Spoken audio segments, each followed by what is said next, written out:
Thanks for joining us for this look at the best original reporting from KPBS News. This week, I'm Maya Trabulsi. Coming up, we check on the situation for people hoping to seek asylum in the U.S. Even though a big pandemic-era barrier is gone, a lot of hurdles, including technology, still remain. A mission beyond baseball for Padres owner Peter Seidler. He talks with KPBS about his work to help those who are homeless in San Diego. And thousands of World War II artifacts are looking for a new home. Meet the North County man who wants to keep this history alive. And we start with a look inside the ongoing strike by some of those who drive MTS buses. It's now in its third week. Metro reporter Andrew Bowen explores some of the questions raised about why some of our public transit is done by a private company. Bus drivers are continuing to walk the picket line.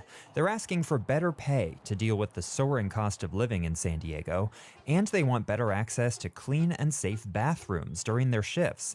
Erica Lopez has been a bus driver for 14 years. She says the bathroom situation is often unsanitary, and it's especially bad for women. And then, let's say 5, 4, 6 in the morning, if we do go to a porta potty, I've had the times where people from the street try to open the door. The buses Lopez drives may have the MTS logo on them, but she and her colleagues don't work for MTS. They work for Transdev, a private multinational company that MTS contracts with to operate more than half of its bus routes.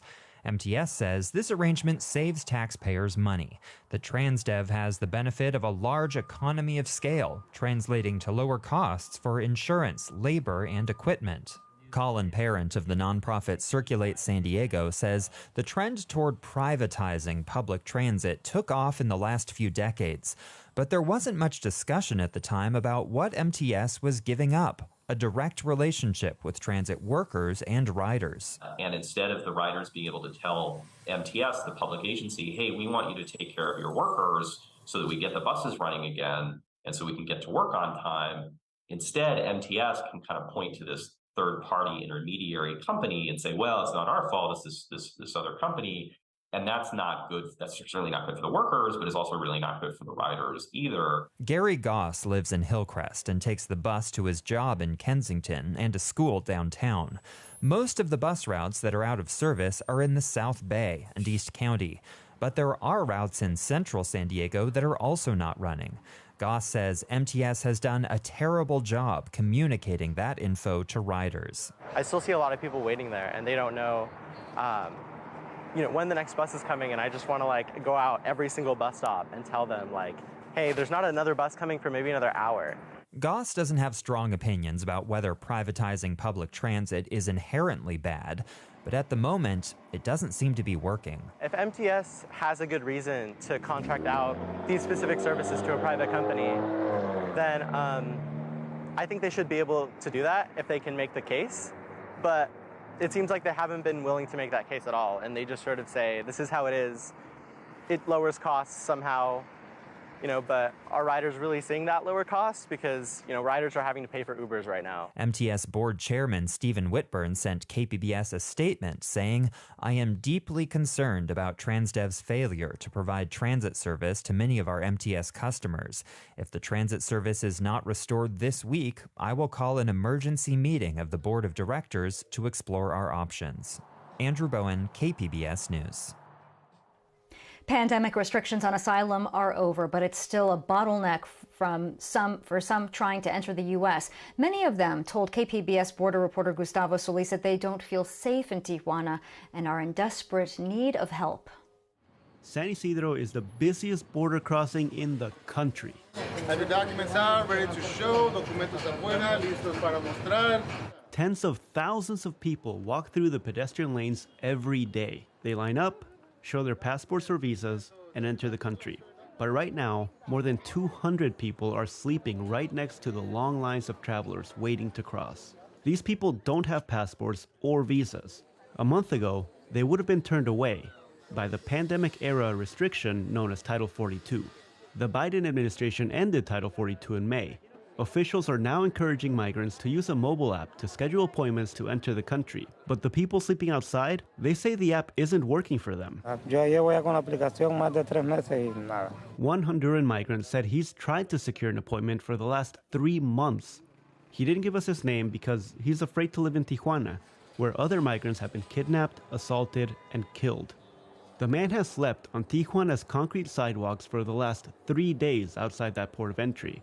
He says it's been tough, but that suffering is a part of the migrant experience. He says you have to suffer for what you want. Immigration lawyers are appalled by the conditions. We had moms and babies sleeping on the concrete floor, kids screaming, crying because it was freezing. Lindsay Kozlowski is the executive director and co-founder of the Immigrant Defenders Law Center. She visited the migrants last week when only a few dozen had gathered. Thursday morning, their camp had ballooned to more than 200. Kozlowski criticized new Biden administration policies that restrict access to asylum. Unless migrants schedule appointments through the app, they are presumed ineligible for asylum. But even with those new asylum restrictions, she says that migrants still have a legal right to request humanitarian protections at the border. That the law is people who are coming to a port of entry have a right to seek asylum. And the asylum ban comes into play potentially years down the road when that person needs to rebut the presumption that they are ineligible for asylum as a form of protection. She says that rebuttal of ineligibility should happen in court before a judge, not at the port of entry with a border official. Documentos. Have your documents out, ready to show. Gustavo Solis, KPBS News. KPBS is learning about the decisions many families are making to live together as a multi-generational household. The latest in our series comes from Amita Sharma. She spoke with a couple who moved in with the wife's parents to save money, but ended up staying for the togetherness. Hi, welcome. Andrew and Carrie Maxwell opened the door to their home. 2 years ago, the Maxwells and their infant daughter, Rudy, moved in with Gina and Stephen Donahue in their spacious 4-bedroom Carlsbad home. My wife and I decided to sell our condo when the market was almost at its peak. We sold it for a good profit. They moved in with his in-laws to save a little money. And then Andrew Maxwell says they plan to buy their own forever home. But after about 3 or 4 months of being here, we all kind of decided that we really liked living together. More people under the same roof means more help. The fact that my in-laws are around just for extra hands, for helping, for playing with our daughter, for cleaning up after her, for feeding her even. Like there's been times where she wouldn't want to eat dinner, but my grandma could get her to eat dinner, no problem. Practical benefits aside, bonds have deepened, despite the common perception that in-laws hardly ever get along. All of our personalities kind of mesh very well together, which kind of makes sense because who my wife is, and I married my wife, and so it makes sense that my personality should also work well with my in-laws. For Andrew's wife, Carrie, the transition back to her parents' home was even easier. I'm back in my old bedroom. I've had a fortunate experience that I like my parents. I lived with them until I got married, so I was 28 when I moved out. When she moved back, Carrie says she and her mom resumed their camaraderie. They go to restaurants, get their nails done, watch movies, play Pokemon, and listen to their favorite 80s bands. The only difference is now Carrie's almost 3-year-old daughter enjoys the music with them. My daughter's favorite band is Devo. She also likes the B-52s. It's very sweet. I love having my family with me, especially my granddaughter. It's just really special to have that time to bond. For Carrie's mom, Gina, living with her granddaughter has been a lifeline. She just is a motivator for me to get up and get moving. I have fibromyalgia, and so I'm exhausted all the time. But when she's here and she wants to go play, take the dog for a walk, I'm ready to go. Andrew and Carrie pay her parents $700 each month in rent. That's quite a bargain, considering a 2-bedroom apartment in Carlsbad can run between $3,000 to $4,000. The couple also purchase most of the groceries, and Carrie does a lot of the cooking while Gina watches Rudy.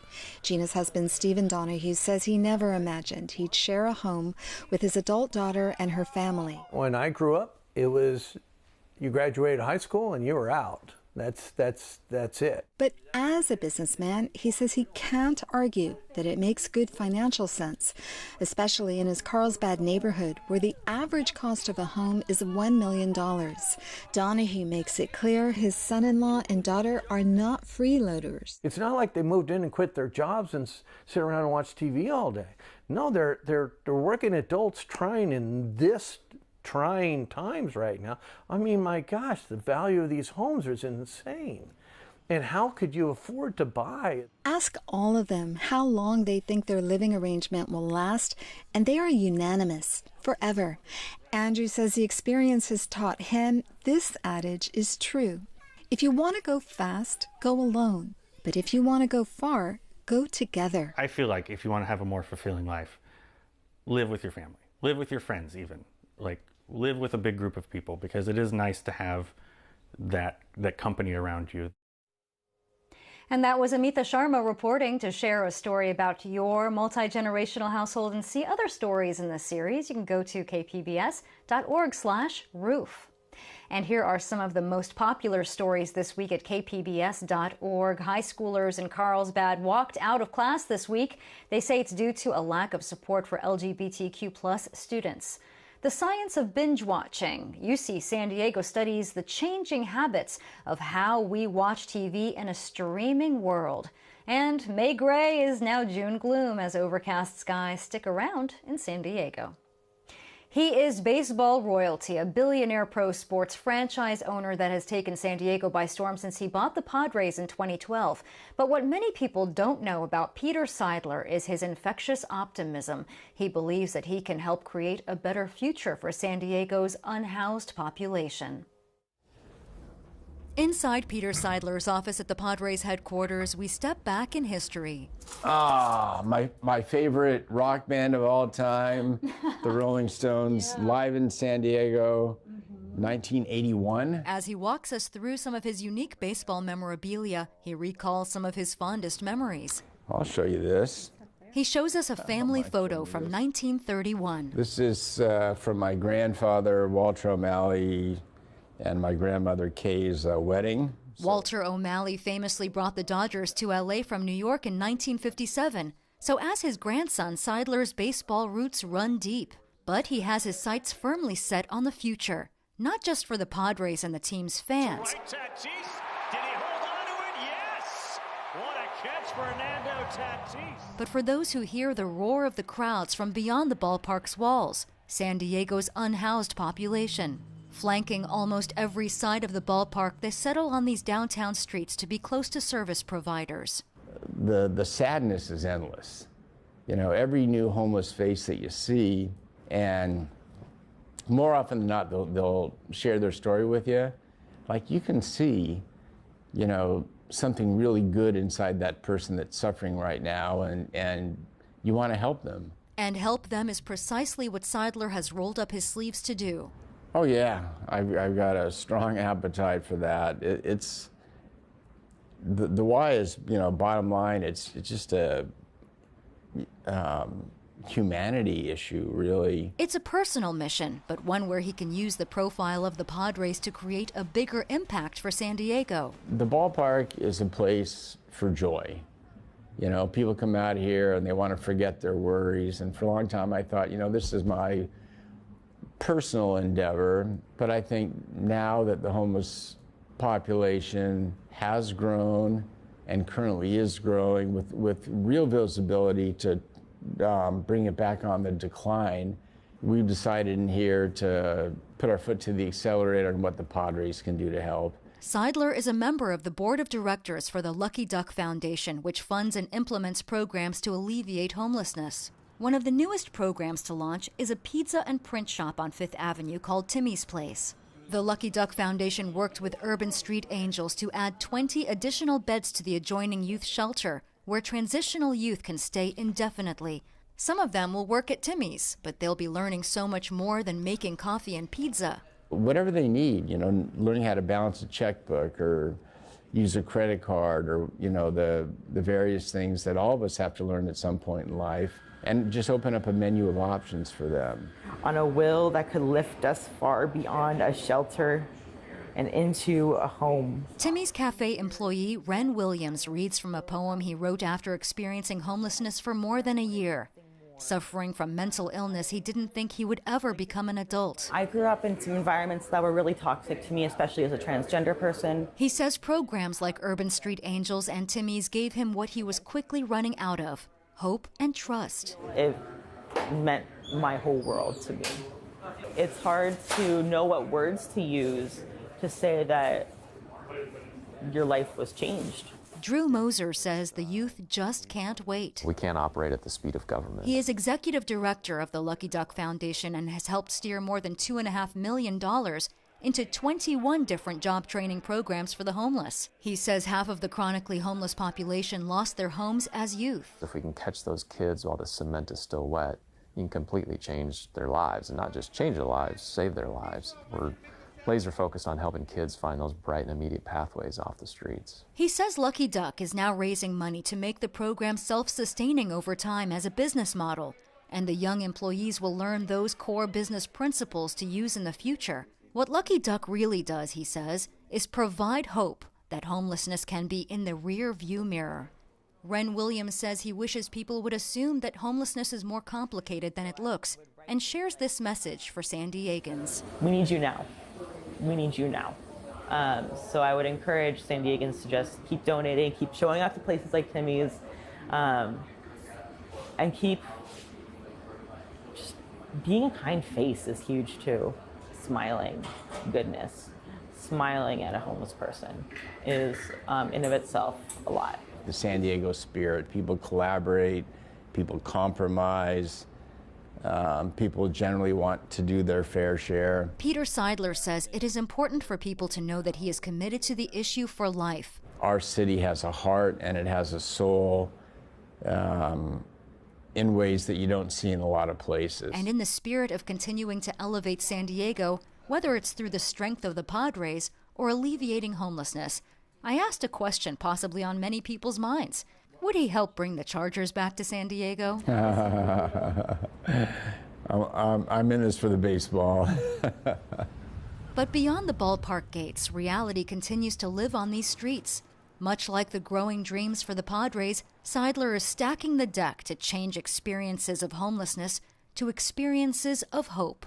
There's a lot of great things we can do on this planet, and I intend to be here for a long, long time. And for more information, you can visit luckyduckfoundation.org. This weekend is all about cardio on the streets of San Diego. The Rock and Roll Marathon is back and celebrating a big anniversary. Melissa May talked with some runners who have been there from the start. You may have already seen signs like this throughout your neighborhood. For the 25th time, the Rock and Roll Running Series will take over San Diego neighborhoods and welcome more than 25,000 runners. When we talk about this event being the game changer, first one to bring fun to the run, we brought music every mile. We had music after the event, post-race concert, so we really wanted to make it everyone's marathon. Caitlin Heck is a race organizer for the Rock and Roll Running Series and says it's expected to be the largest marathon and half marathon weekend on the West Coast since 2018. And there's plenty of fun things planned for this anniversary race. We're just celebrating all things San Diego and having different entertainment throughout the way. We'll have Top Gun activations, we'll have Anchorman as well, some drag queens on Hillcrest, so we've got the entertainment for sure. And how can you have a rock and roll running series without rock and roll? Oh, the music. You know, the music is awesome, especially some of the live bands. And there's some bands that are very much in percussion, and if they have the right beat going while you're running, you can kind of adapt to that, and that's really special.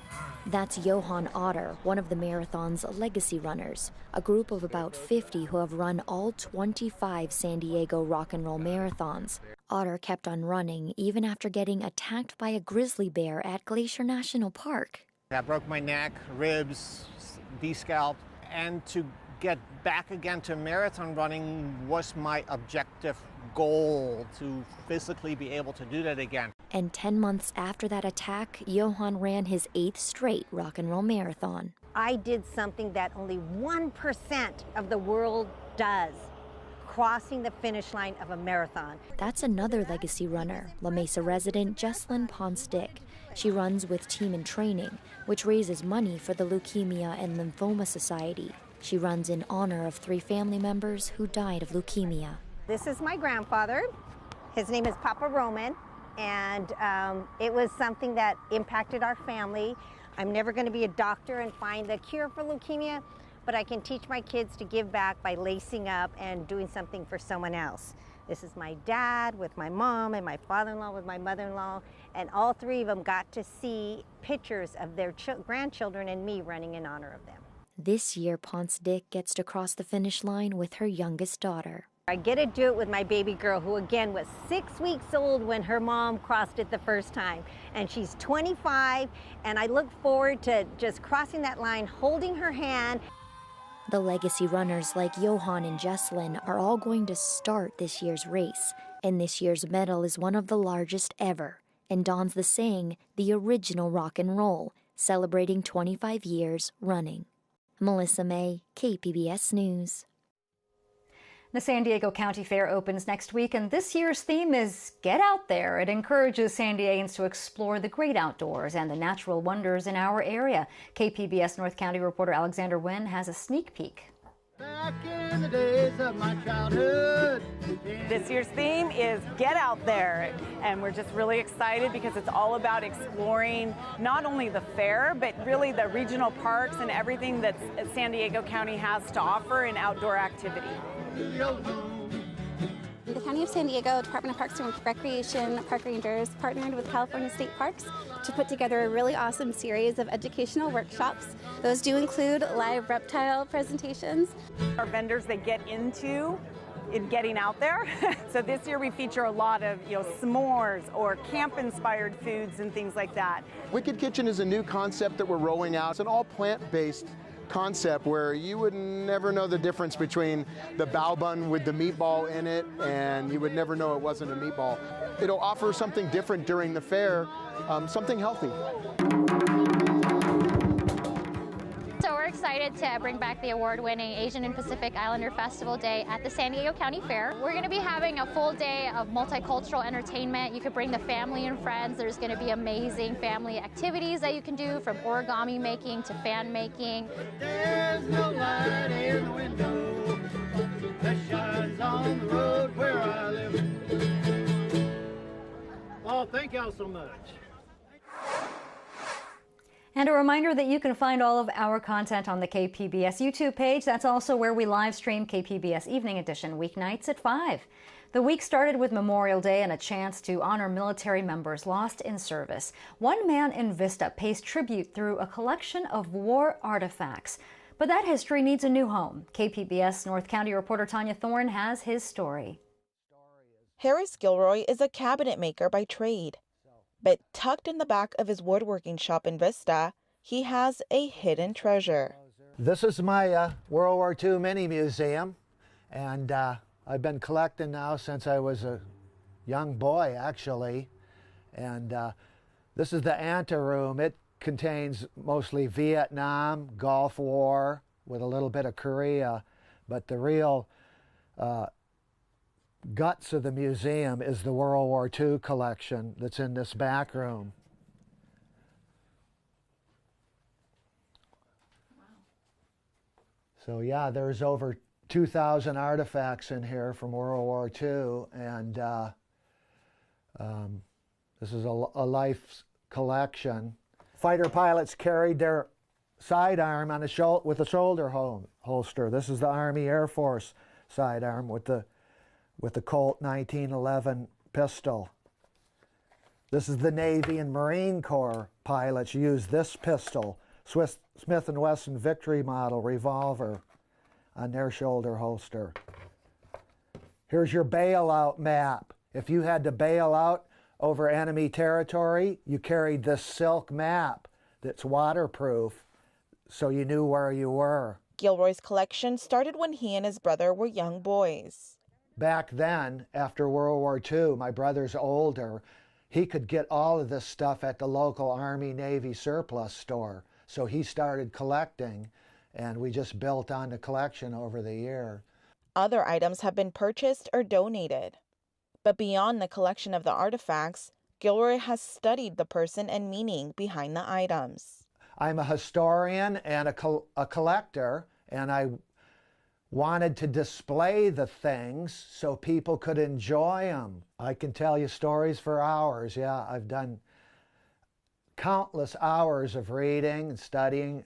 I went to Palomar College after I graduated just to bone up on my history of this whole stuff, and yeah, it's been great. Gilroy says the world of today would look different if it wasn't for the sacrifice many of these service members made. We would not be able to enjoy the freedoms we have as Americans without the guys that fought in World War II. It's as simple as that. It's important we tell their stories and see their artifacts. As proud as Gilroy is of his collection, he's prouder he can share his knowledge with the public. But that's changing, because the building where the museum is housed was recently sold, forcing him to move. Here in the beginning of August, this museum will be looking for a new home somewhere. So I do not have room for it in my little beach house. While he isn't ready to part ways with his collections, he is looking for an opportunity to continue sharing it with the world. We're just hoping and praying something comes forward. There's several ideas on the table, but, you know, it takes funding and it takes the interest of somebody that has, you know, available room to get this museum set up again. Museum tours can still be scheduled before the move by contacting Gilroy at Cactus Militaria. Tanya Thorne, KPBS News. We hope that you enjoyed this look at KPBS News this week. I'm Maya Trabulsi. Thanks for joining us.